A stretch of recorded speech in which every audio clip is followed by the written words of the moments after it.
Buenas tardes, buenos días a todos, bienvenidos.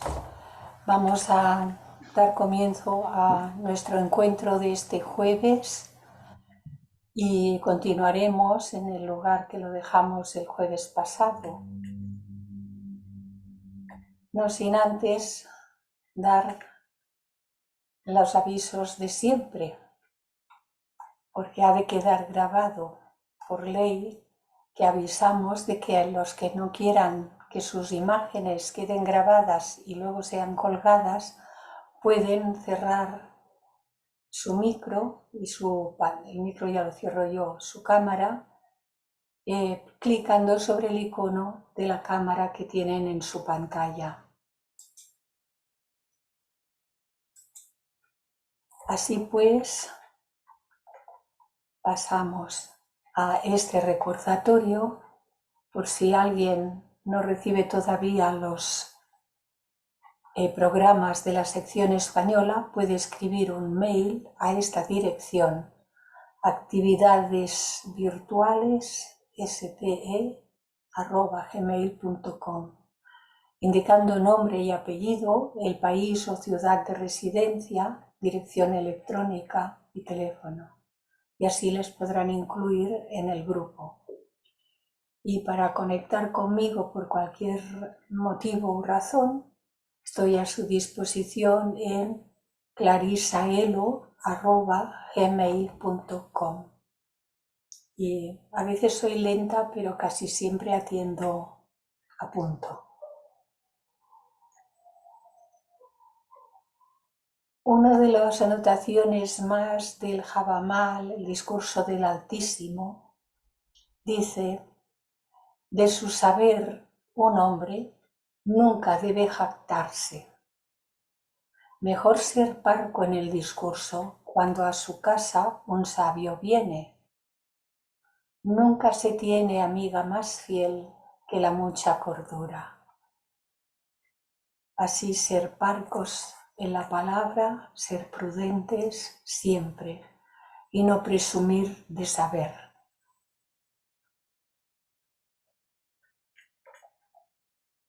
Y como siempre, ahora son unos momentos de silencio, pero en nuestras propias meditaciones, en aquellos ratos que buscamos para estar con nosotros mismos y tratar de ir a lo interno, recordemos mantener en nuestro corazón a todos los reinos de la tierra: el reino mineral, el reino vegetal, el reino animal y el propio reino humano, con todas las criaturas de todos los credos, razas, sexo, casta, color, etc., tal como nos dice el primero de los 3 objetivos de la Sociedad Teosófica. ¿Me podéis decir si se me oye bien? Sí, se te oye bien, Clarisa. Gracias, Gerardo. Gracias. ¿Se ve bien toda la pantalla? Sí. Sí. Bien, gracias. Sí. Todo perfecto. Gracias. Bueno, pues vamos a entrar en el tema de las 3 nornas, que es como se denominan en la mitología escandinava. Las nornas, en el nórdico antiguo, norn y plural nornir, son disir, que ya vimos que eran diosas, significa diosas, son diosas de segundo grado, espíritu femenino de la mitología nórdica. 3 de ellas son las principales, conocidas por los nombres de Urt, que es lo que ha ocurrido, el destino; Verdandi, que es lo que ocurre ahora, lo que está sucediendo; y Skuld, que es lo que debería suceder o es necesario que ocurra. A Skuld también se la podía ver cumpliendo el rol de Valquiria. Según las Edas escandinavas, existen también muchas otras Nornir menores asociadas a individuos en particular, pero no se habla de ellas, solamente se habla de las 3 principales. Y aquí uno de los muchísimos cuadros que hay donde aparecen una hila y la otra vigila y la otra es el día de hoy y la otra corta cuando llega la hora. En los diferentes cuadros aparecen formas diferentes también. Siguiendo con la mitología escandinava, nos dice que en el Asgard, que es la mitología nórdica, el pozo de Urd alimentaba una de las raíces del árbol Yggdrasil, que es el árbol del mundo. Yo sé que se riega un fresno sagrado, el alto Yggdrasil, con blanco limo. Eso es el rocío que baja al valle. Junto al pozo de Ur, siempre verde, se yergue. Vienen de allá muy sabias mujeres, 3. Vienen de las aguas que están bajo el árbol. Una, Ur se llamaba, la otra, Verdandi. Su tabla escribían. Skuld, la tercera, y los destinos regían. Les daban sus vidas a los seres humanos, su suerte a los hombres. Y en el cuadro nos dice que las 3 nornas aparecen en él, el águila sin nombre, que aparece aquí en lo alto, y la ardilla Ratatosk, que aparece aquí deslizándose. Entendido aquí el árbol como un roble. Al pie del árbol, el pozo de Urd, y esta es una ilustración de Ludwig Burger para la obra del escritor y traductor Wilhelm Wagner. Se titula la obra Dioses y héroes germánicos nórdicos, de 1882 escrita.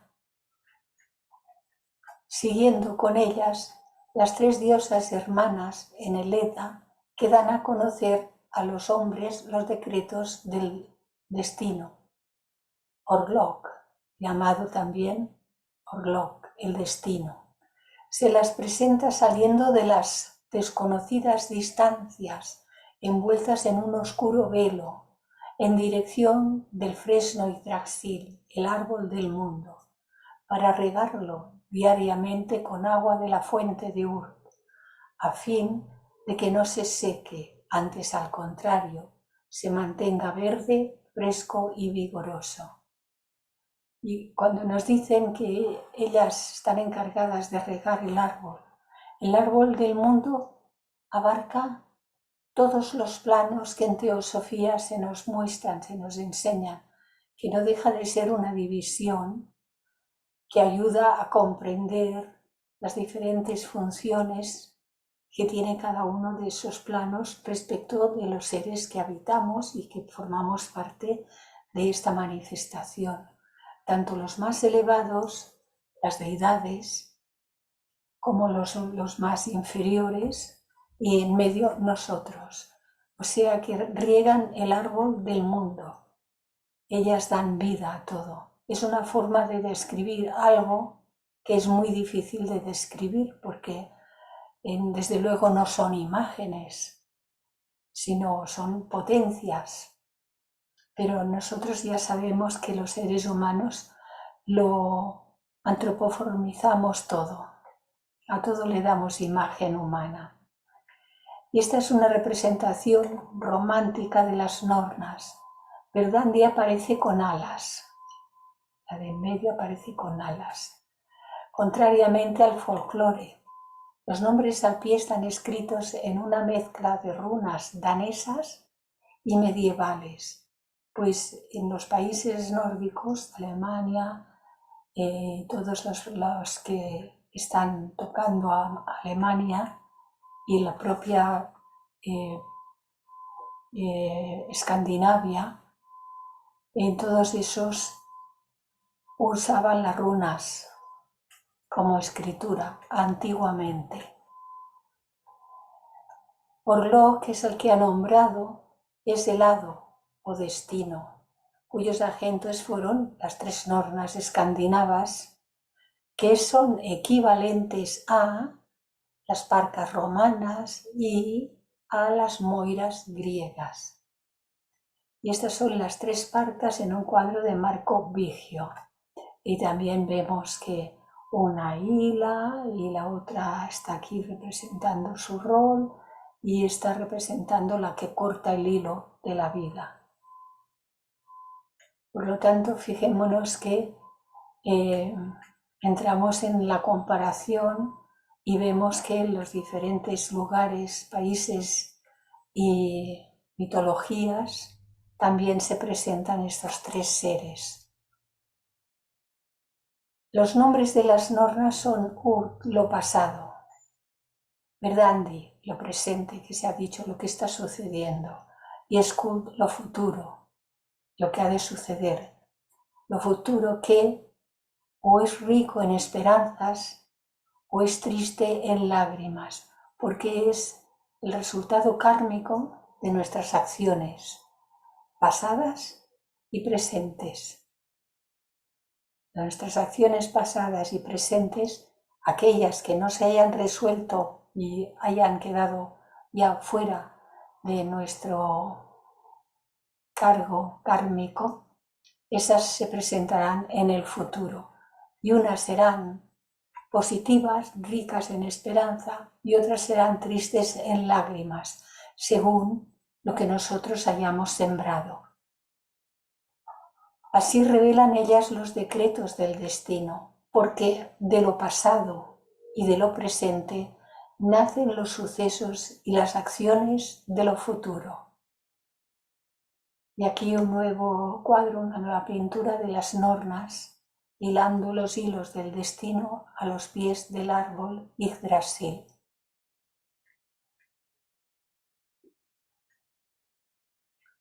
En estos versos, la adivina, la Voluspa, está contando cómo las llamadas nornas riegan el árbol y también nos dicen del pozo de Ur que es fuente de sabiduría. Las aguas de la vida, las aguas divinas, lo más elevado, es fuente de sabiduría.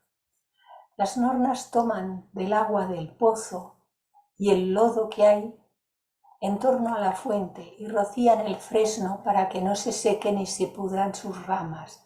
Evidentemente, esto es una forma simbólica de descripción. El agua de Urt es tan sagrada que todo aquello que llega a la fuente se vuelve blanco.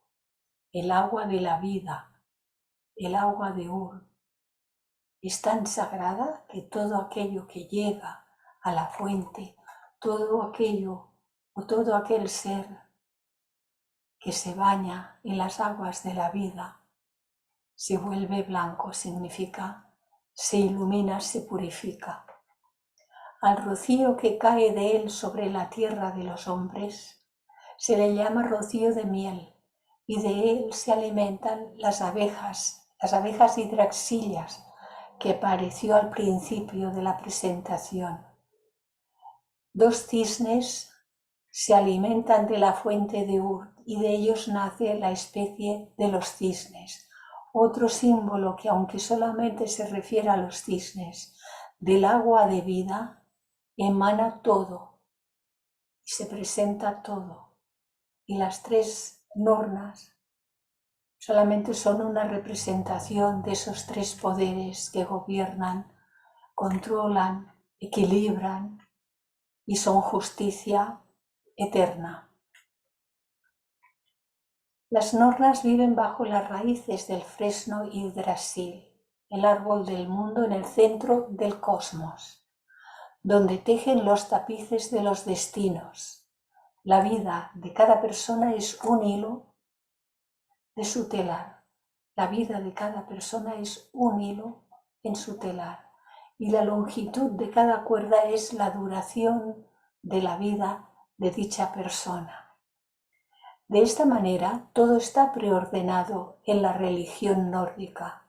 Incluso los dioses tienen sus propios tapices. Incluso los dioses tienen sus propios tapices, aunque las nornas no se los dejan ver. Ni siquiera los dioses pueden ir más allá, los dioses manifestados, no la deidad una única, no. porque todo lo que tuvo principio está teniendo una duración, pero tendrá un fin al final del Manvantara y será reabsorbido en Pralaya.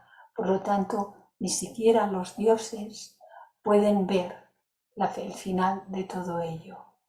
Es una forma de presentarlo.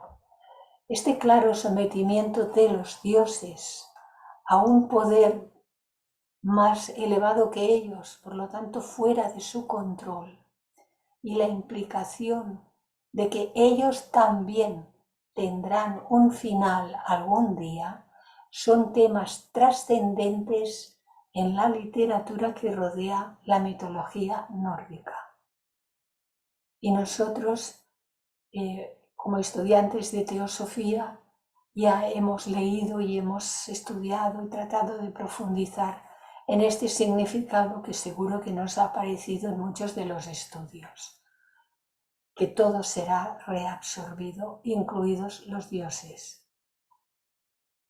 Esta es una ilustración de Olia de Minova, de Midopa, eso. Y en la mitología comparada, las tres Nornas, que son lo mismo que las tres Moiras y que son lo mismo que las tres Parcas. En Grecia, las Moiras también eran temidas y respetadas por los dioses. El mismo Zeus estaba sujeto a sus designios, según admitió una vez la sacerdotisa Pitia de Delfos. Y Hesíodo se refería a ellas como las Moiras, a quienes el sabio Zeus dio los mayores honores. Y esta es una pintura, por cierto, muy delicada, ¿sí? La que hilandera los hilos, la que tiene la tijera, la que corta, y el presente que está lleno de vida. Las tres Moiras, una pintura de Paul Thumann. Y el que ha salido antes, Urlak, que es lo mismo que Orlok, es el hado, llamado así en la mitología antigua. Es un poder impersonal que otorga ciegamente dones a los mortales, una especie de némesis. Cuando se dice que otorga ciegamente dones, no está diciendo nada más y tampoco nada menos que a cada ser humano le es otorgado aquello que se ganó por medio de sus propias acciones y méritos. Pues nada, absolutamente nada, nos es regalado. En la mitología griega, Némesis es la diosa de la justicia retributiva. De nuevo aparece la idea del karma, la solidaridad, la venganza, el equilibrio y la fortuna. Cuando se habla de la venganza, recordemos que en el Antiguo Testamento Dios dice, la venganza es mía. Y esto se refiere que ningún ser ha de tomar venganza de nada, ni de nadie, ni hacia nadie, en ningún caso, porque esto le corresponde a la ley de justicia retributiva. Por eso dice Dios en el Antiguo Testamento, la venganza es mía. Lamentablemente ha estado tan mal comprendido y los seres humanos estamos todavía tan atrasaditos a nivel del desarrollo de la conciencia que los seres humanos hemos tomado la venganza en nuestras manos y, bueno, pues hemos provocado males sin fin hasta el día de hoy. Así nos dice que de Orlok el dominio es la justicia y la venganza, llamada Némesis. La familia son los padres Nix y Erebo, los hermanos Ápate, Dolos, Filotes, Momo, Oicis, Eris, Caronte, Geras, Moros, las Moiras, Queres, Éter, Émera, Himnos y Tánatos. Por lo tanto, Némesis tiene como auxiliares todas estas energías, todos estos poderes, que no son otra cosa que la forma de que se cumpla la ley divina.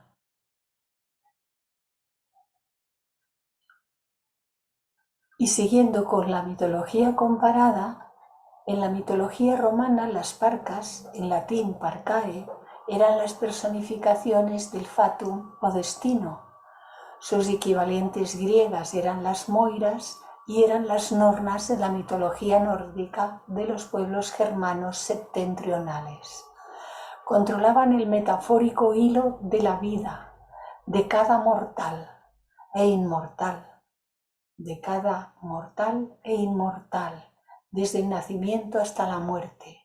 Incluso los dioses temían a las parcas. El propio Júpiter estaba sujeto a su poder. Las parcas son las diosas del destino. Son 3 hermanas hilanderas que personifican el nacimiento, el matrimonio y la muerte, también incluido así con la mitología romana. Escribían el destino de los hombres en las paredes de un enorme muro de bronce y nadie podía borrar lo que ellas escribían. Y esto es muy importante, y nadie podía borrar lo que ellas escribían. Cuando se ha hecho una causa, nadie puede borrarla.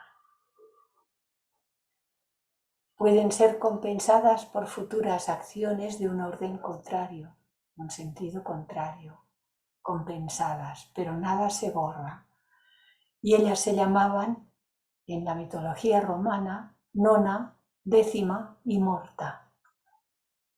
Este es un tapiz llamado Millefleur de principios del siglo XVI, en el que se representan las 3 parcas con sus nombres griegos, los de las moiras, y es llamado el triunfo de la muerte o los 3 destinos, en un tapiz flamenco del 1510 a 1520. Y hasta aquí hemos visto algo, lo más importante, de las moiras, las nornas y las parcas. Y ahora veremos algo del día y de la noche, según la mitología escandinava. Para los vikingos, las personificaciones en forma de deidad del día y la noche viajaban por el cielo en carros tirados por unos caballos llamados Kynfaxi y Kenfare y Rimfaxi, o Kynfaxi o Kenfari y Rimfaxi. Una curiosidad que se desprende de los conceptos sol y luna es que para los nórdicos su género era distinto. Sol es femenino y luna masculino. Y este es un cuadro, una imagen de Jean Charles Dolman de 1909, donde aparecen los dos, Sol y Mani, el sol y la luna. Estos cuadros que pongo en blanco y negro no los he podido encontrar en color, por eso aparecen así. Y Rimfaxi, cuyo nombre significa crines de escarcha, tiraba del carro de Nod. Y la vemos en una pintura de Nikolai Arbor, pintor del siglo XIX, Nod cabalgando a Rimfaxi. Y Skinfaxi, cuyo significado es crines brillantes, tiraba del carro de Dark, el día, y es una imagen del mismo pintor, Dark cabalgando a Kynfaxi, la noche y el día. Sin embargo, mientras surcaba los cielos, Sol era perseguida y finalmente cazada por el lobo Skoll y era reemplazada por su hermano Mani, el dios Luna, quien de igual forma era perseguido y finalmente cazado por el lobo Hati, siendo reemplazado de nuevo por su hermana Sol. La noche, el día, la noche, el día.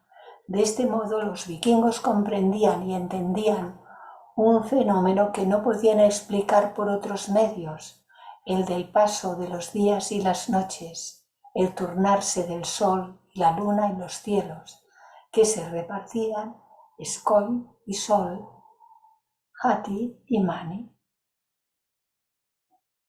Y este también es un dibujo que saqué de internet, donde estaba representado así.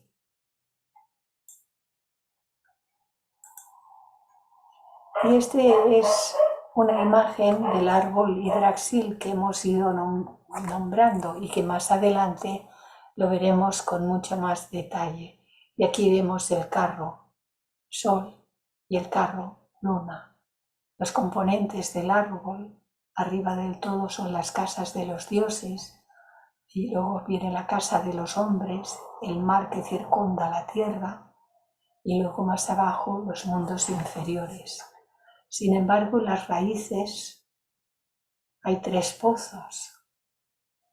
De momento se nos ha hablado del pozo de las 3 nornas, pero que sean dibujadas en las raíces del árbol no significa que por ello sean bajas, en el sentido de inferiores, en el sentido de malo. Nada de esto tiene que ver con malo o con bueno, porque ellas eran deidades, son esos aspectos de la ley superior divina. Y aquí tenemos Arhuaquer, que significa literalmente el que despierta temprano, el caballo del carro Sol, guiado por la doncella Sol en los Vedas escandinavos. Y aquí los 2 lobos que también están haciendo sus carreras. Y ahora nos va a hablar un poco de las valquirias. En la mitología escandinava, las valquirias o valquirias lo escriben igual con Q que con K, del nórdico antiguo Valkyrja, selectoras de caídos en el combate. Son disir, son diosas, estaban en el conjunto de las diosas que fuimos nombrando la otra semana. Son entidades femeninas menores, igual que los dioses menores, que servían a Odín o Wotan, ya sabéis que los 2 nombres significan el mismo dios, bajo el mando de Freyja en la mitología nórdica. Su propósito era elegir a los más heroicos de aquellos caídos en batalla y llevarlos al Valhalla, al palacio de los dioses, donde se convertían en Einherjar o espíritus de guerreros. Ellas los recogían a los que eran caídos en batalla. Esto era necesario, los que caían como héroes, perdiendo la vida por valores elevados. Esto era necesario ya que Odín precisaba guerreros para que luchasen a su lado en la batalla del fin del mundo, que se denomina el Ragnarok. ¿Y qué significa? Decir, si lo cogemos todo como la parte simbólica, el mito, Dios, en nuestro caso diríamos el Logos, en cualquiera de sus 3 hipóstasis o manifestaciones, precisaba que los guerreros luchasen a su lado en la batalla del fin del mundo. Cuando todo sea reabsorbido desde los planos más densos, empezando por abajo por lo más denso, y se vaya disolviendo, desintegrando cada subplano de cada plano, cada subplano de cada plano. Ya sabéis, 7 del plano físico, 7 del plano kámico, 7 del plano manásico, 7 del plano búdico y hacia arriba, hasta que sea todo reabsorbido. Pero ¿qué es lo que queda cuando todo es reabsorbido? El fruto de toda la evolución del actual Manvantara. Queda todo en disolución. Como a veces yo he dicho y me habéis oído, queda como en una especie de sopicaldo indiferenciado, pero que contiene todo lo que ha sido, todo lo que fue, todo lo que ha sido el último Manvantara, y por lo tanto como consecuencia natural todo lo que será el siguiente Manvantara.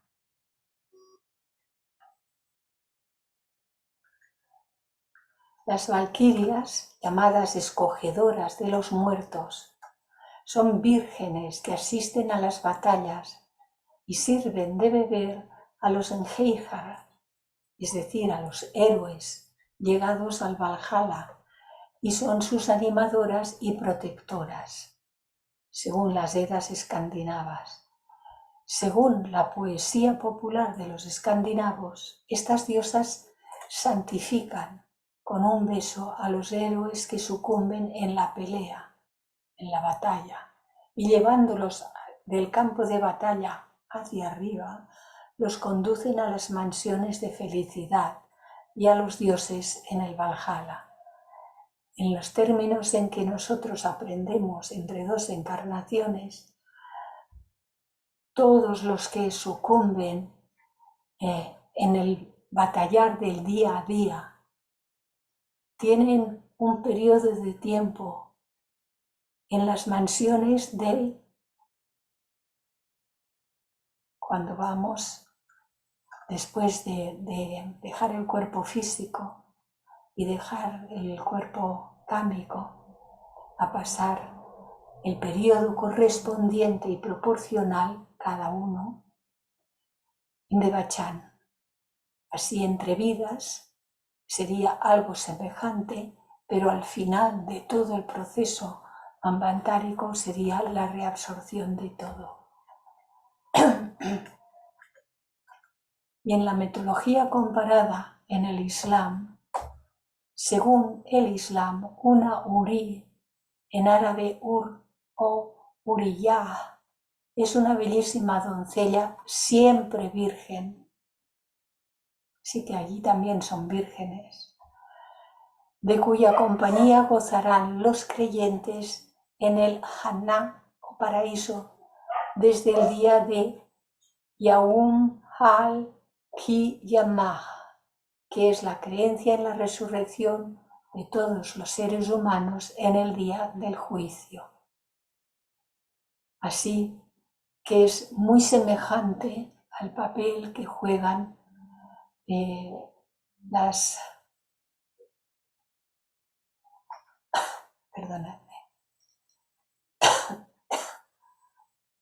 es muy semejante al papel que juegan las valquirias. Estos seres que tienen el don de la eterna juventud y están dotados de toda suerte de encantos, simbolizan para algunos musulmanes la eterna bienaventuranza. Y los Gilman son los sirvientes hermosos del paraíso destinado a las mujeres. De manera que incluso en el paraíso separan a los hombres de las mujeres. Muy interesante. En el cuadro dice: los bienaventurados encontrarán en el paraíso otros disfrutes de carácter espiritual. Vivirán allí una vida feliz, en paz, sin odio, ni dolor, ni cansancio, ni pena, ni miedo, ni vergüenza. Incluso en algunos pasajes se vislumbra la insinuación a un goce superior reservado a ciertos elegidos, relacionado con la fijación del alma del ser humano en la contemplación eterna de Dios. Esto está en el Corán 9:72. Y en la mitología comparada en el budismo nos habla de Shangri-La o Shambhala, el mítico reino de Hilton. Seguramente algunos recordarán la película El paraíso perdido de Hilton, que luego se hizo en una versión más moderna.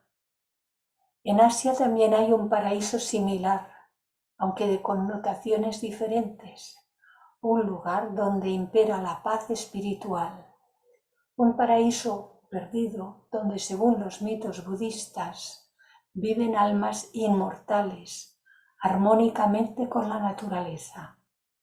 Es la fuente de la sabiduría eterna. Aquí aparece otra fuente de la sabiduría eterna, a la que en la religión budista llaman Shambhala o Shambhala. Los hindúes la llaman Kalapa, a la que la cultura milenaria de China conoce y sitúa en los montes del Kunlun, y en Rusia la llaman Bielovodye, la tierra de las aguas blancas. Fijémonos que de nuevo habla de aguas blancas, las aguas de la vida.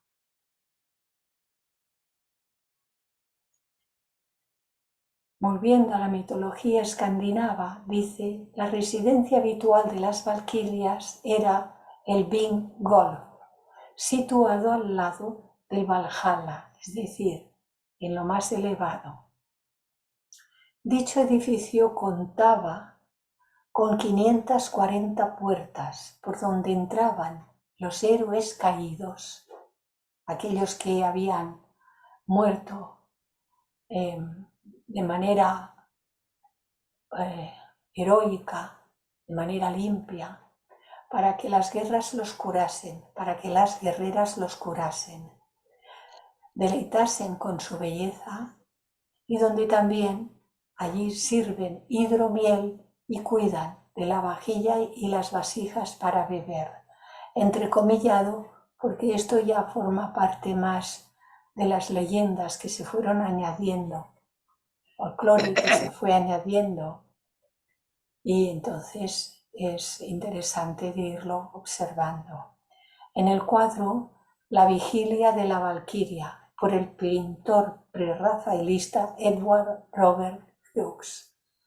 Hughes deja de lado el aspecto guerrero de la Valquiria y en cambio la representa como una bella y joven mujer en un vestido etéreo. Sin embargo, sus armaduras y armas se encuentran presentes, solo que puestas de lado e inutilizadas. No está en un momento de guerrear, sino en un momento de armonía y paz. Parece, sin embargo, que no existía una distinción muy clara entre las valquirias y las nornas que hemos dicho antes. Por ejemplo, Skuld, una de las nornas, es tanto una valquiria como una norna.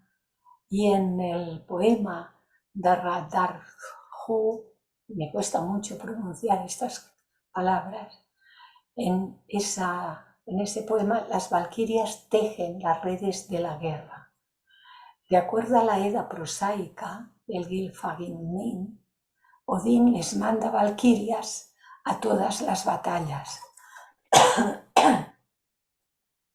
Odín les manda valquirias a todas las batallas.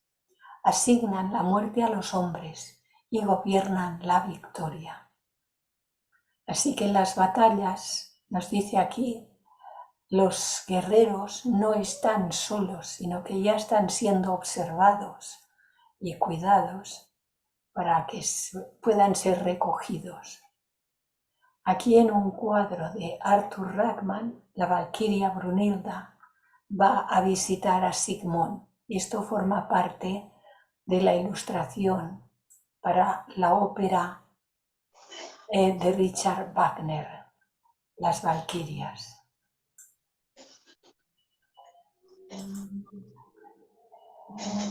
Y nos habla de otras dos, Gurd y Rota, dos valquirias, y la Norna más joven llamada Skuld.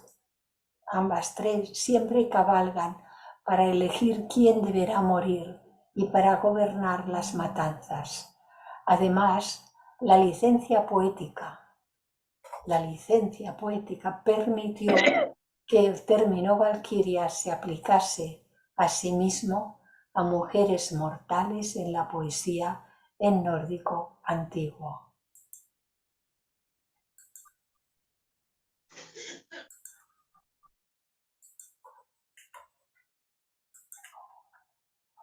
Y aquí tenemos un cuadro en el que aparecen 8 valquirias, aunque dice que en el total son 12, no conseguí encontrar ninguno en el que aparecieran las 12.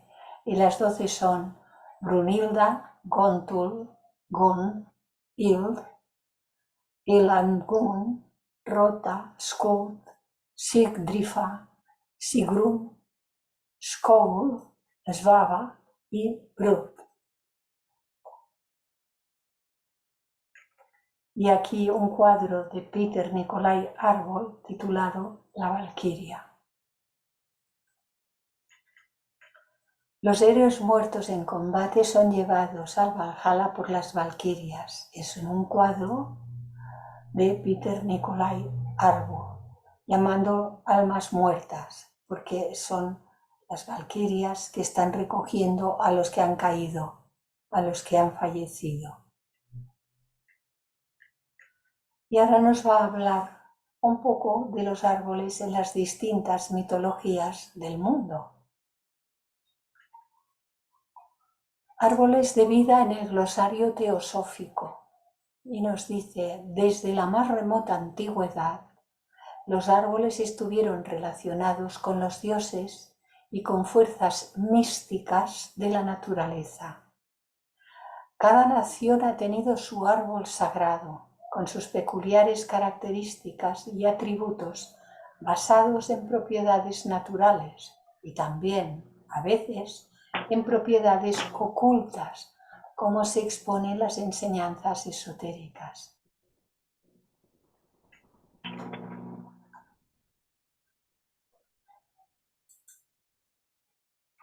El árbol de la vida es un mitema o arquetipo, de las dos maneras se puede decir.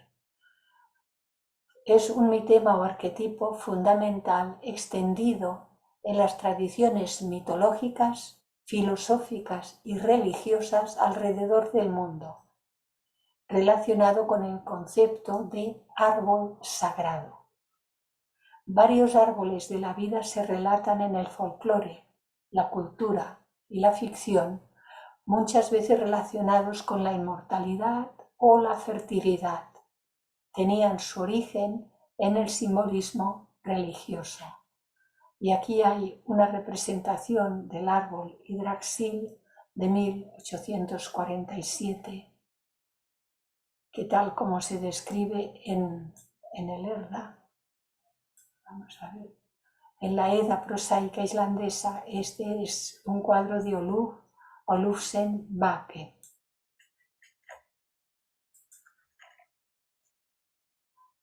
Siguiendo con el árbol sagrado, es aquel que tiene un significado especial de carácter religioso para una comunidad.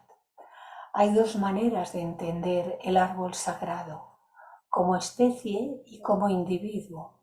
Algunos pueblos consideran sagrada una especie determinada.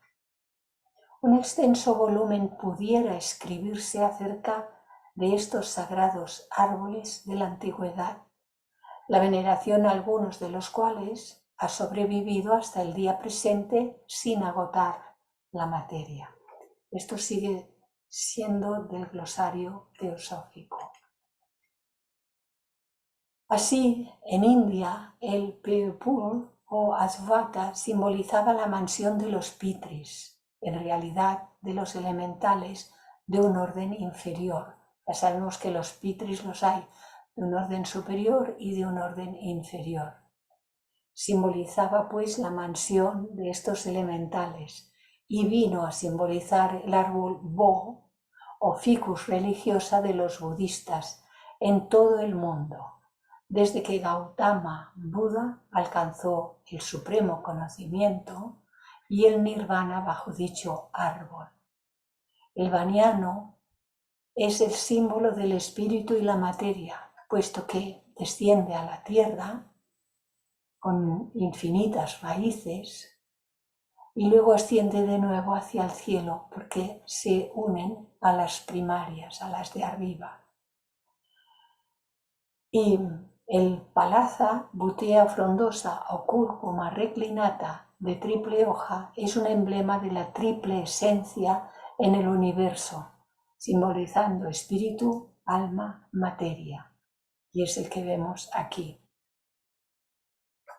En México, el fúnebre ciprés era el árbol mundano, y en la actualidad es, entre los cristianos y mahometanos, el árbol de la muerte, de la paz y del reposo. De ahí que un tipo de cipreses, no el que vemos en la fotografía, sino otro tipo de cipreses muy alargados, de copa muy alargada y estirada, son los que ponen en los cementerios a la entrada, en las avenidas de los cementerios. Algunas comunidades eligen un ejemplar determinado, como el Ahuehuete de Oaxaca en México. Y esta es una representación de este, que está en Oaxaca en México. Por el tamaño de las personas aquí abajo podemos ver el tamaño del árbol, impresionante. En Egipto el abeto era tenido por sagrado y su piña la llevaban en procesiones religiosas. Si bien ahora ha casi desaparecido de la tierra de las momias, otro tanto sucedía con el sicomoro, el tamarisco, la palmera y la vid. El sicomoro era el árbol de vida en Egipto, lo mismo que en Asiria. Estaba consagrado a Hathor en Heliópolis y hoy, en el mismo punto, a la Virgen María. El jugo del sicomoro era precioso en virtud de sus poderes ocultos, como lo es el soma entre los brahmanes y el ahoma entre los parsis. El fruto y la savia del árbol de vida confieren la inmortalidad. Por lo tanto, este es el símbolo de todos esos árboles. El árbol de la Virgen en el Matarilla, en el Cairo, Egipto, es este, que fue puesto en lugar del que había antiguamente. Los árboles de vida, seguimos con ellos en el glosario teosófico. Los babilonios tenían su árbol de vida, que era el árbol mundano, cuyas raíces penetraban dentro del gran abismo inferior o Hades, cuyo tronco estaba en la tierra y cuyas ramas superiores llegaban al Cicum, la más elevada mansión celeste. En lugar del Valhalla, ellos colocaban su follaje superior en la santa casa de Dafkina. En lugar de hacerlo como los nórdicos, ellos colocaban su follaje superior, simbólicamente hablando, en la casa de Dafkina, la gran madre, la madre cósmica también simbolizando. Es la madre de Tammuz, el salvador del mundo. Simboliza a todas las madres en todas las filosofías y religiones. El salvador del mundo es el dios sol condenado a muerte por los enemigos de la luz, otro símbolo de todo cuanto sucede. La oscuridad tapa a la luz temporalmente. Y en el relato de la pintura dice: el Kishtanú es representado como una palmera de dátiles, de lo cual se trasluce su papel directo como árbol de la vida. El dátil era el alimento básico más importante. Por tanto, Kishtanú combina los poderes del cielo y de la tierra, ya que se erige sobre la tierra, el Ki se alza hacia el cielo, el An o Anu, y hunde sus raíces en las profundidades del Kur, la asamblea de los dioses. Fijémonos que dice que hunde sus raíces en las profundidades del Kur. Cuando se habla de profundidades, no se habla de abajo. Si se habla de las profundidades de la asamblea de los dioses, se habla de las profundidades más elevadas, la asamblea de los dioses. Y por tanto el árbol entonces tiene las raíces arriba, en lo divino y se extiende hacia abajo, extiende sus ramas y todo el follaje, que es toda la vida de todas las civilizaciones, de todos los seres, de todos los reinos, de todas las criaturas que hacen su evolución en los planos más inferiores. Este es el orden real del árbol, las raíces arriba y el follaje abajo. Siguiendo con los árboles en la doctrina secreta, nos dice que el Ask Norse, el árbol norse, el árbol nórdico, es el árbol Ask de Hesiodo, el mismo, de donde procedieron los hombres de la generación de bronce, la tercera raza raíz, y el árbol Cité del Popol Vuh, del cual fue creada la tercera raza mexicana de hombres. Todos son uno, el mismo. Cuando se habla de estos árboles, tenemos siempre que tener la idea de que los nombres son distintos por las civilizaciones, por las épocas, por los países, los continentes, pero que todos se están refiriendo al mismo. Y nos dice HPB, esto puede verlo claramente cualquier lector. Según cuenta el Popol Vuh, los primeros abuelos creadores, Villacoc y Munkane, el amanecer y el ocaso respectivamente, a petición de los otros dioses creadores, echaron la suerte con semillas de maíz y de cité para comprobar si era de buen augurio el crear a los hombres de madera. ¿Os acordáis de los hombres de madera que vimos hace unos jueves? Los primeros, y saber si estos serían mejores que sus fallidos predecesores, los hombres de barro, que resultaron, según la mitología mexicana, torpes y mudos. La suerte fue echada y se crearon estas nuevas criaturas. Y nosotros, cuando se nos presentan en las razas antiguas, en el tercer tomo de la doctrina secreta, refiriéndose a la antropogénesis, vemos que se dieron muchas razas que no pudieron continuar porque habían sido como fallos, aunque nunca lo puedan ser, sino que eran parte de la evolución de las formas hasta que llegaron a conseguirse las formas adecuadas para que en estas formas pudiese insertarse manas, la mente. Anterior a la mente hubo muchas formas distintas, y algunas de ellas no podían albergar la mente porque no habría podido resultar de ello el desarrollo de la conciencia. Y siguiendo en la doctrina secreta nos dice, pero la razón oculta. ¿Por qué el Yggdrasil norse, el Ashwata indo, el Gogart, árbol de la vida helénico, y el Zampún tibetano son lo mismo que el árbol sefirótico cabalístico y hasta que el árbol santo hecho por Ahura Mazda y el árbol del Edén? ¿Quién entre los sabios occidentales puede decirlo?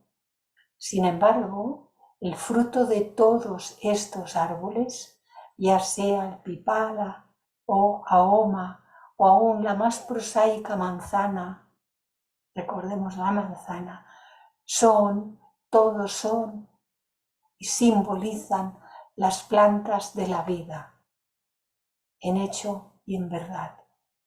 Las plantas de la vida con mayúscula, de la vida divina. Lo que se inserta para poder realizar todo el desarrollo de la evolución. Los prototipos de nuestras razas estaban todos incluidos en el árbol microcósmico, que crecía y se desarrollaba dentro y bajo el gran árbol macrocósmico del mundo. Y el misterio se halla medio revelado en el Dirgotamas, en donde se dice pipala, el dulce fruto de ese árbol, al cual acuden los espíritus que aman la ciencia y donde los dioses producen todas las maravillas. Esto está en el Timeos de Platón. Y aquí de nuevo el árbol indiano Vayantri, el Pipal Tree, que es el mismo con los nombres. A veces nos confundimos con los nombres porque a una misma cosa o ser le dan tantos nombres que pensamos que son cosas distintas. Y esta es una pintura muy bella del árbol de la vida. Ya se le llame Pipala, Yggdrasil o cualquiera de los nombres que hemos estado viendo todo este rato. Y hay algo que es muy interesante.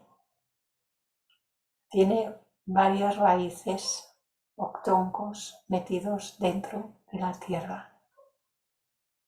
Habría que preguntarle al pintor, que seguramente habría estudiado y leído ciertos asuntos relacionados con todo este simbolismo de los árboles, dándose cuenta de que las raíces son muy profundas. Había separado todo este material para el día de hoy. Y si os parece, dejo de compartir y pasaremos a la galería y podemos pasar por si hay preguntas y tal. Me ha venido bien que no se alargue más el material que tenía separado porque ya veis que la vocecilla no me acompaña mucho. ¿Pero me habéis oído bien? Sí. Bueno, menos Sí, muy mal. bien, Muy Clarisa. bien. Menos mal. El Sí, aparato muy parece bien. que capta bien. Muy bien, muy bien. Bueno, gracias. ¿Tenéis cosas que queráis comentar? Manolo, que tenía por ahí el tema de las nornas. La verdad es que de las moiras griegas no puedo añadir mucho más de lo que has dicho tú, Ya, no hay porque mucho. lo has dicho tú todo. Y al final me he cogido y me he ido un poco a las valquirias, de las cuales has hablado menos, y he encontrado alguna cosita de las valquirias que si quieres la leo mientras otro Sí, compañero. sí, mientras Vale. tus compañeros, bueno, igual deciden si quieren hacer comentarios y tal. Adelante, Manolo, adelante, gracias. Pues sí, las valquirias tienen el aspecto de una joven bella guerrera nórdica, alta, con marcada musculatura, ojos grandes y azules, cabello rubio, largo y trenzado. Les gusta ir ataviadas con cascos de guerra con cuernos. No, Suelen... No, bueno, pues no, entonces... Vale, Manolo, Yo... No, es Manolo, lo que he encontrado, es lo que he es lo encontrado que por has Google. encontrado, pero los vikingos, todos los nórdicos, no llevaban cuernos en los cascos. No Vale. llevaban cuernos. Esto está estudiado realmente a niveles profundos, ¿no? Está estudiado. Vale. Los No lo cuernos niego, los oye, es que... usaban para beber. Fijaos, Ajá. que beben en un cuerno. Sí, lo dijiste el otro día y yo puse una foto hace 2 jueves que era un guerrero con un escudo de espaldas y llevaba cuernos en el casco. Sí, Y lo lo han dijiste, es puesto. verdad, dijiste que no lo llevaban. O sea que debe haber ahí una confusión de la gente, porque yo, oye, me Pues fío cuando también de tus fuentes, Sí. que, claro, No te preocupes, Manolo, ¿sabes lo que pasa? Que luego las leyendas y las películas que se han hecho los han ido vistiendo, los han ido adornando de cantidad de cosas que no tienen su origen en los verdaderos seres que habitaban las tierras del norte en aquellos tiempos. claro. Bueno, pues ¿Veis? mira, yo sigo leyendo un poquito y si me pillas otra cosa que no es correcta, pues yo ya quito esta fuente porque ¿para qué leer una fuente que no está bien? Hace que Vale. sí, Más que y yo nada con toda la buena porque intención, ¿eh? así no nos confundimos, ¿verdad? Exactamente, para no liarnos. Adelante, Manolo, Bueno, adelante. Sí, Gracias. suelen cabalgar a lomos de caballos voladores y son unas amazonas fabulosas. Son hábiles con la lanza, con el arco y con la espada. Su fuerza es sobrehumana, divina, al igual que su resistencia y agilidad. Habitan entre el plano de los vivos y el de los dioses, conocido como Asgard. En este plano existe un lugar llamado Valhalla, el salón de los muertos en combate, donde son recibidos los héroes que perecen durante una batalla.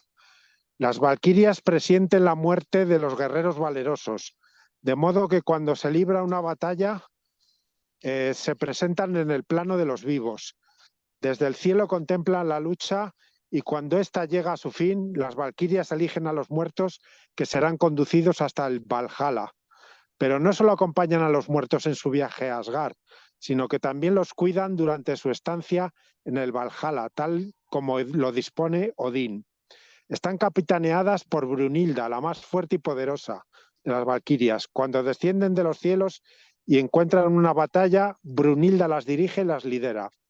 Brunilda tiene la capacidad de convertir las valquirias en musas de la guerra, inspirando a los guerreros para luchar, aumentando su sed de sangre y haciéndolos entrar en frenesí, de manera que no sienten dolor ni sangran por sus heridas. Eso ya Una no. vez termina... Sí, es que es el ave que Es- está pasando, el tren. No, no, Ya pero pasó. digo que eso ya no. Que Eso ya no. esta parte ya no. Vale, pues nada. Hasta ahí. Esta parte que estás diciendo ya no. Luis Ya Bueno, Lozano. no. lo demás sí. Sí. Luis, Oye, mira, gracias por todo, Clarisa y Manuel. Lo habéis hecho fabuloso, brutal, en serio.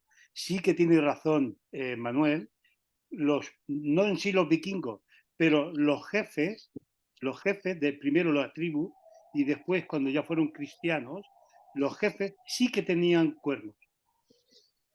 después, Después, siempre los jefes de la tribu, el resto no tenía derecho a llevar casco con cuernos o pluma, emplumada. Pero los jefes sí. Tiene razón, Manuel, en ese sentido. Muy poca gente lo sabe.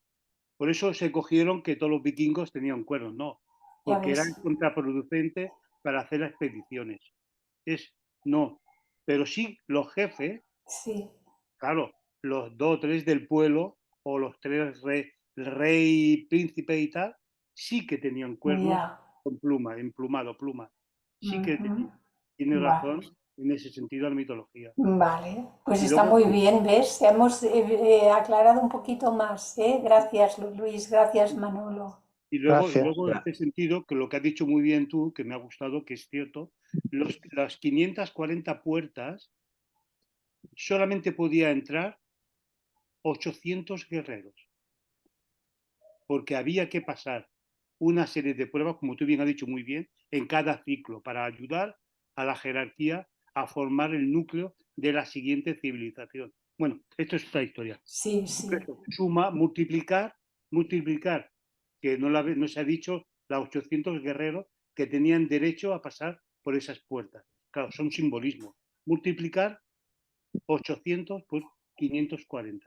Ya verás el número sagrado, el número místico que ayudará, que es un ciclo importante en la cual se tiene que manifestar o hacer semilla o hacer... Los sistas, las semillas, los Eso, sistas. ¿vale? Y perdón, por esto. No, no, al contrario, muchísimas gracias. Porque Sí, claro, sí. yo esta parte ya habéis visto que la cojo de la doctrina secreta y del No, me ha glosario. gustado mucho, en serio, Clarisa. Porque Son como dice que lo has grabado. 432,000. ¿Qué quiere decir eso? ¿Cuánto has Perdón, dicho? interrumpí. Perdona, ¿cuánto has dicho? 432.000, suma 9. Sí, pero aparte, Exacto. ¿qué clave importante es 4, 3, 2 con los 3 ceros? ¿Qué ciclo representa? Son ciclos de la evolución, Claro. de la manifestación de la vida. Porque es un cuarto, bueno, no quiero trabajarlo. Sí, yo Es el número no sagrado, estoy el muy número metida en numerología, pero bueno, aparte que de que sí, quiere que decir tienen 9, sino que la humanidad, lo que es el 9. el tránsito o el peregrinaje. Claro, el 10 es la totalidad. Exacto. Pero quedaros con el 432.000. que luego se puede multiplicar por 4.320.000, en fin, depende del ciclo. Ujú. Eso lo quería comentar. Gracias, Luis. José. Lo has clavado, ¿eh? Cuando Luis ahora estaba haciendo esa comparación de los tarros, nada más que el jefe, por lo menos Hollywood, en sus películas sobre los nativos Sí, de este país, ponía a los indios siempre con una sola pluma y a los caciques con muchas plumas. sí, Y había una diferencia donde separaba al jefe del sencillo. sí, sí. Es cierto que los ponían diferentes, sí. Sí. Vuelvo otra vez, hablando lo que ha dicho José de Miami. Tiene razón, porque hay que representar que los jefes y el de la tribu y el mago de la tribu solamente tenía derecho a llevar 28 plumas, que era el ciclo lunar que ellos tenían de la evolución de su manifestación de la vida. Todo. Eran 28 plumas. Y luego a cada oreja tenía un círculo, un elemento, con 2 plumas cada uno, que también eran los 4 elementos, tanto masculino como femenino, y los dobles de cada uno de sí mismo. En fin, pero solamente los jefes, los grandes jefes, porque era un logro conquistado, un éxito, porque eran los regentes, como los regentes de los vikingos. Y al mismo tiempo el símbolo de lo superior. Exacto. Acuérdate que los jefes indios de la tribu llevaban 28 plumas de águila, que era lo más elevado, o de halcón también, depende de qué zona, pero eran águilas. Eran 28 más los 2 colgantes, los 2 llaveros colgantes o pendientes, que eran 2 dobles de cada uno, que representa pues los ciclos. Muy interesante todo. Gracias, Manuel. Muchísimas José, gracias. Es que, según hemos estado viendo desde que empezaste con este ciclo, no hay casi que nada nuevo en el mundo. No, Simplemente interpretaciones, palabras, varían, pero más nada. pero qué bueno me parece a mí cuando estudio todas estas cosas y las preparo, como que es un trabajo muy lento. Sí. Es un trabajo reflexivo meditativo. Yo no lo puedo describir de otra manera porque es reflexivo meditativo. Y me maravilla, siempre me maravilla. Nuevamente, la idea real de que todo procede de lo mismo y todas las civilizaciones, por más distancia que hubiera entre los continentes, distancias de miles de kilómetros, y sin embargo todos bebieron de la misma fuente de la verdad. Esto a mí me maravilla, de verdad, que me maravilla, vamos, es que no tengo adjetivos suficientes para decirlo. Georgina. Bueno, yo nada más quería hacer un comentario con respecto a esa hermosa fotografía que tú muy atinadamente pusiste sobre el árbol de Oaxaca. El árbol se llama árbol de Tule y está en Santa María, Oaxaca. Lo que sí es que si algún día tienen la oportunidad de venir a México y de visitar Oaxaca, que es un estado de la República, ya no van a poder así como que acercarse y tocarlo. Está actualmente, le pusieron como una protección, ¿sí?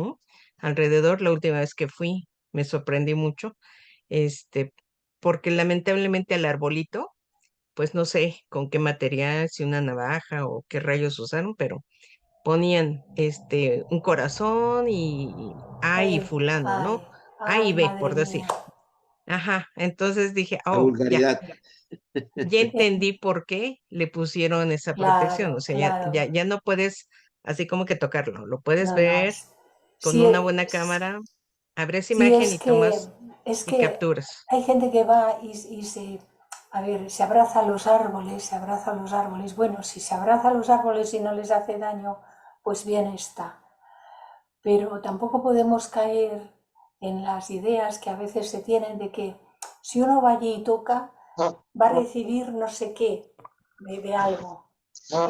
Y claro, si uno sin moverse de su casa, cuando se hace merecedor de algo, le llega, sin moverse de su casa.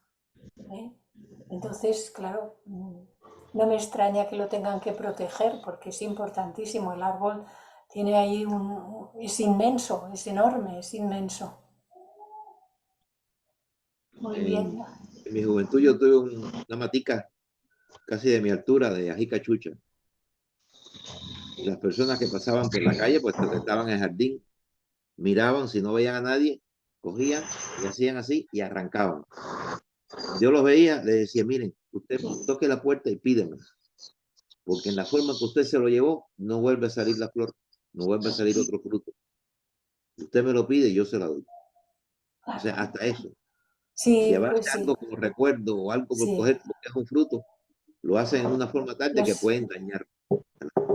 Mira, uno se entera de cosas, ahora os voy a decir un par de ellas, por deciros. Donde trabaja mi hija pusieron tenedores, unos tenedores para ser usados dentro del Consell Comarcal, que son unas oficinas que hay 180 trabajadores. Pues pusieron unos tenedores y en el de coger pone el Consell Comarcal.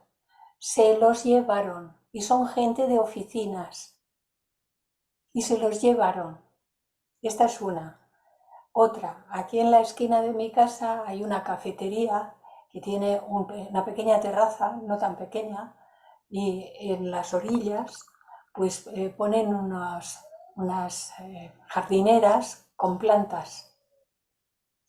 Había unos geranios con flores y se los arrancaban y se los llevaban. Es la miseria del ser humano. ¿Qué hace un ser humano llevándose un geranio? ¿Qué hace un ser humano llevándose un tenedor de un sitio? Y somos así. Y digo somos, fijaros que yo hablo en primera persona, en plural. Somos, y me incluyo por si acaso. Por si acaso. Pero nos falta mucho Aquí desarrollo en México, de conciencia. Sí, Elizabeth. Sí, aquí en México quemaron el árbol de la noche triste. Lo quemaron donde lloró Cortés. La gente lo quemó. Vaya por Dios, igual, por lo mismo. Rafael, que has levantado la mano. Sí, gracias, Clarisa, por lo que compartes. Nada más como comentario al número de 432,000 que se mencionó hace rato, esa es la edad del Kali Yuga. Pero si sumamos las otras yugas, el primero, el de la verdad o de la luz, ese dura 4 edades de ese tipo, 4 por 432,000. Y luego el otro 3 y el otro 2 suman 10. Entonces ya nos da 4,320,000, o 4,320,000. Y así se va multiplicando y vamos a llegar al día de Brahma, que es 4,320 millones. Y así le vamos sumando y ya se van otros. Por eso es importante dentro de de los ciclos el 432,000 que se mencionó hace rato. Sí, yo O sea, puse tal como estaba puesto en el glosario y en la doctrina secreta, he ido poniendo como lo pone ella. Y no he querido, porque si entramos a los números, primero que yo soy una ignorante, tendría que empezar por el ABC. Mejor dicho, vamos a decirlo bien, por el 0, 1, 2, 3. Pero estamos aquí para ayudarte. Claro, entonces, para entrar en los números no era el caso, porque estamos tratando un tema general de la mitología escandinava, ¿no? Pero aparecía ahí, por eso lo puse. Pero es muy interesante que sí, como vosotros ahora, mencionas, como está diciendo Luis y como dice Rafael y tal, las compañeras, que esos números realmente son los que aparecen en la doctrina secreta. así es. Aparecen. Y nada más como complemento al comentario de nuestra hermana Georgina, ahí en Santa María del Tule, que está a pocos kilómetros de la ciudad de Oaxaca, ahí cerca, en una dirección a partir del árbol del Tule, está la zona arqueológica de Mitla, y más o menos al mismo tiempo en otra dirección está Monte Albán. que son dos centros por decirlo así, antiguos, muy importantes. Digo, por si algún día alguien llega a ir por allá, ¿no? O sea, hay todavía más que visitar. Sí, nada más, gracias. Gracias, Gracias a ti, Rafael. Rafa. Georgina, has levantado la mano. Sí, ahorita se me vino a la mente con el comentario de José, de que pasaban y le cortaban frutos, hojas, no sé, flores a su árbol. Y yo les voy a comentar y a lo mejor les va a dar mucha risa, pero tuve una lavanda y muy bonita y todo, y se echó a perder. Nadie la tocó, nadie. Yo no sé si se me pasó el agua o lo que haya sido. Después tuve otra y otra vez se echó a perder. Y un día me desesperé porque vi precisamente afuera en una tienda una hermosa así lavanda, frondosa. Y me estaba yo riendo, perdón, mis hermanos, cuando José estaba platicando porque dije, chispas, eso le aplica a la hermana Geo. Estuve tentada así, a unos cuantos pasos, de ir a cortarle semilla, con una cuchara a jalarle hasta con la raíz y todo. Bueno, ya se imaginarán, parecía yo perrito. Andaba yo atrás de la plantita, ¿no? Y un día me bajé y vi a la señora y dije, señora, una pregunta, ¿usted es la dueña de la planta de la lavanda? Sí, dígame. Oiga, es que fíjese que a mí no me pega y no me pega y no me pega, pues yo ya estoy tentada a robarle un pedazo porque la zarandean, la testerían, le cae yo creo 20,000 aguas de todo y sigue bonita. Claro, con mucho gusto, cuando quiera usted puede venir a tomar. Le digo, mire, con una palita, con cuidado lo voy a hacer. Sí, sí, sí. La verdad es que nunca lo hice. Nada más pasé a platicar con la señora y en ese momento me llegaron una lavanda de regalo, otra vez, y otra lavanda que volví a conseguir. Entonces ahorita estoy en el experimento de volver a plantar bonita mi lavanda. Pero el comentario es que no me animé mucho, a pesar de que estaba en la calle, a pesar de que dije, paso a las 10 de la noche y me la llevo, ¿no? Y yo creo que es conciencia, Ay, ¿no? Un poquito de claro, conciencia, claro, conciencia no. de el de acá. Me decía, no lo hagas, no lo hagas. Y el de acá, sí, sí, sí. Y el de acá, no, no, no. Entonces, pues estuve así entre el sube y baja, pero sí, sí es cierto. Yo creo que es un poquito de Sí, conciencia tocar y decir, oiga, ¿puedo? Muchas sí. gracias por escucharme, ¿eh? Gracias a ti, Salúdala todas las Manolo. mañanas y háblale para que tú veas. Manolo, Háblale con mucho amor. sí. No, una anécdota de que hablaste de los árboles en varias culturas, entre ellas la islámica, y hay una anécdota de cuando Mahoma estaba que tuvo que ir por varias ciudades de Arabia y tal, en conquista. Bueno, pues se paró un día a descansar debajo de una higuera. Y la gente, pues como que tomó nota de qué sitio era ese o qué árbol era ese. Y luego cuando este profeta murió, pues la gente empezó a ponerle flores al árbol, a ponerle lazos, cintas. Entonces el califa que había sucedido a Mahoma la cortó de raíz. Dijo que de adorar seres que no sean Dios y lo absoluto, que de eso nada. La cortó de raíz, así. Y era nada más eso, Ya, sí. ya. No me sorprende, no dejan hacer imágenes ni de él, Ninguna, ni nada. nadie. No dejan adorar estatuas ni. No, para nada. Ellos Solo tienen la decoración es abstracta la siempre. geometría, que es una maravilla. Sí. Son unos dibujos maravillosos que sí, que son los hologramas de la naturaleza y de los átomos y todo, ¿no? La excepción son las miniaturas persas, esas son las únicas figurativas. Es lo único figurativo que hay en todo el arte islámico que yo conozca. Y luego las letras que las hacen como un adorno. La escritura cúfica y todo eso Sí, son letras pero parecen adornos, sí, o sea, decoración. sí. Sí, y era por ahí. Bueno, pues nada más, gracias. A ti, Fanny. Bueno, yo he estado observando las palmeras aquí en la Ciudad de México y en la ciudad de Puebla, México, y veo que todas están muriendo. Entonces, una persona me explicaba que los árboles, las plantas, se comunican por debajo con sus raíces y se van avisando. Sí, Me llama mucho la atención esto de que se mueran en una ciudad y se mueran en otra. Todas, o sea, no una.